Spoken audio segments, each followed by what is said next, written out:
আল্লাহ হাদি ভাই বলেছিলেন আমরা একটা ইনসাফের বাংলাদেশ গড়তে চাই, দুর্নীতি মুক্ত, চাঁদাবাজ, সন্ত্রাস মুক্ত একটি দেশ গড়তে চাই, বৈষম্যহীন একটি দেশ গড়তে চাই। উনি যে স্বপ্ন দেখিয়েছেন সেই স্বপ্নের পথে আমাদেরকে কবুল করো। আল্লাহুম্মা আমিন। উসমান হাদি ভাইয়ের একজন মাসুম বাচ্চা রয়েছেন যিনি আব্বা বলে এখনো ডাকতে পারছেন না। আর আব্বা কবরে শুয়ে আছে।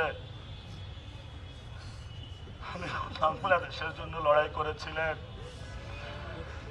আল্লাহ আমাদেরকে উসমান হাদি ভাইয়ের বিচার করার তৌফিক দান করো যারা যারা করেছে।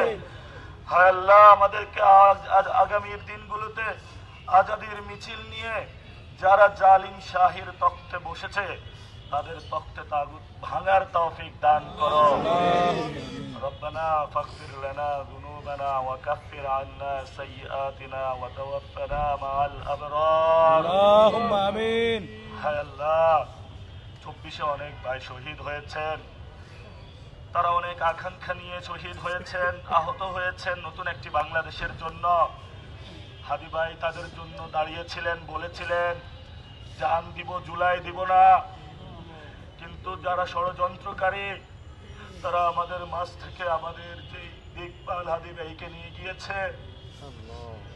আমরা আজকে অনেক গুনাহগার বান্দা এখানে এসেছে। বাংলাদেশে নতুন কিছু হচ্ছে। আগামীর সংসদে যাতে উসমান হাদি ভাইয়ের যাতে আদর্শ ইনসাফের পক্ষে 300 আসনে সংসদ সদস্যরা যাতে কথা বলতে পারে।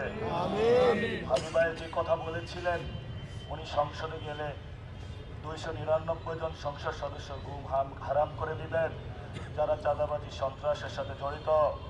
আল্লাহ হাদি ভাই যে স্বপ্ন দেখেছেন আগামীর সংসদ যাতে এমন হয়, উনি যে পথ দেখিয়েছেন, উনি যেভাবে অন্যায়ের বিরুদ্ধে লড়াই করেছেন, আমৃত্যু আমাদেরকে সেভাবে লড়াই করার তৌফিক দান করুন।